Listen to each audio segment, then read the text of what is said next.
Ახლებებით განვაგრძობთ. თავდასხმა კალიფორნიაში 14 დაღუპული და 17 დაშავებული. ქალაქ სან-ბერნარდინოში შემთხვევის ადგილზე სამართალდამცველები ამ დრომდე მუშაობენ. პოლიცია ამ წუთებში მესამე თავდასხმელს ეძებს. სამართალდამცველებმა თავდასხმაში ეჭვმიტანილი მეორე პირის დაღუპვის ფაქტი დაადასტურეს. პოლიციის უფროსის ჯეროდ ბურგუანის განცხადებით მეორე ეჭვმიტანილი ქალი იყო, რომელიც პოლიციასთან შეტაკებისას სასიკვდილოდ დაიჭრა. მანამდე წინააღმდეგობის გაწევისას კიდევ ერთი ეჭვმიტანილი მამაკაცი დაიღუპა. თავდასხმა უნარ-შეზღუდულთა დაწესებულებაზე განხორციელდა. თავდასხმელებმა გაქცევა მანქანის სადეს, თუმცა სამართალდამცველებმა მათ გზა გადაუღობეს და ცეცხლი გაუხსნეს. პოლიციის ინფორმაციით თავდასხმაში სავარაუდოდ 3 პირი მონაწილეობდა. თავდასხმის მოტივი ამ დრომდე უცნობია.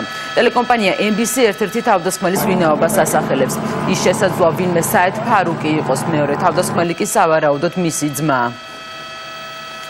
What we have so far is information რაც ამ დროისთვის ვიცით არის ის, რომ შენობაში 3 პირი შეიჭრა და ცეცხლი გახსნათ. თავდასხმის მოტივზე ინფორმაცია არ გვაქვს.